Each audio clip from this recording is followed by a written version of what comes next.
பேசிவாம் Siva subscribers அனைவருக்கும் வணக்கம். இந்த பதிவில் நம்ம வந்து இந்த வேம்னு சொல்கிறோம் இருக்குது பார்த்தீங்களா, வெசிகுலர் அர்பசிகுலர் மைக்கோரைசா அப்படிங்கிறது வந்து ஒரு சிம்பாட்டிக் ஃபங்கஸ். அதாவது ஒரு ஃபங்கஸ் வகையை பொறுத்தது. அது வந்து பிளான்ட்டுக்கு நம்ம நெல் பயிருக்கு என்னெல்லாம் நமக்கு கொடுக்குது, நெல்லுக்கும் சரி காட்டனுக்கும் சரி நிறைய பேர் கொடுக்குறாங்க. அது நமக்கு என்னென்ன பயன் தருது அப்படின்னு பார்த்தீங்கன்னா, ஒரு செடி நம்ம நடவு பண்ணுறோன்னா அது ஃபுல் அண்ட் ஃபுல்லு ரூட்டில் போயிட்டு அந்த ஃபங்கஸ் வந்து ஒரு ரிலேஷன்ஷிப் மாதிரி, அதாவது ஒரு பிளான்ட்டுக்கும் நம்ம கொடுக்குற உரத்துக்கும் ஒரு பயிருக்கும் நம்ம கொடுக்குற உரத்துக்கும் ஒரு ரிலேஷன்ஷிப் மாதிரி, ஒரு கோஆர்டினேட்டர் மாதிரி இருக்குது. அந்த ரூட்டில் வந்து அந்த ஃபங்கஸ் படிஞ்சிட்டு கீழே இருக்கிற இந்த பாஸ்பரஸ் மணிச்சத்துக்களை அதிகமாக எடுத்து கொடுக்குது. இன்னொன்று, வேர்பூச்சி வராமல் இருக்கிறதுக்கு அந்த ஃபங்கஸ் மேலே படிக்கிறதுனால வேர்பூச்சி அதை தாக்க முடியாமல் அதை காப்பாற்றிக்குது. இதுதான் வந்து வேமோட மெயின் வேலை.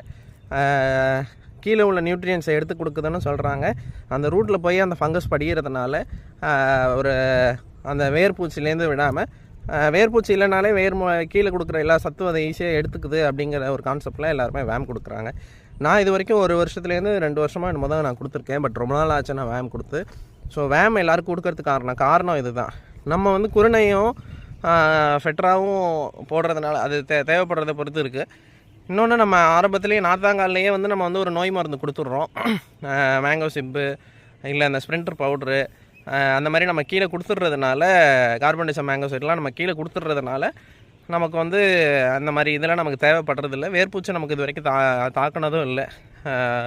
ஸோ இதுதான் வந்து வேமை பொறுத்த வரைக்கும் என்னுடைய அனுபவம். நீங்கள் வந்து வேமை வந்து எவ்வளோ ஏக்கருக்கு எவ்வளோ கொடுக்குறீங்க, அதோட காஸ்ட்டு எவ்வளோ, அதனால் உங்களுக்கு என்ன பெனிஃபிட்ஸ் கிடச்சிருக்கு அப்படின்னு சொல்லிவிட்டு நீங்கள் எல்லோரும் உங்கள் கமெண்ட்டில் சொல்லுங்கள். அனைவருக்கும் நன்றி.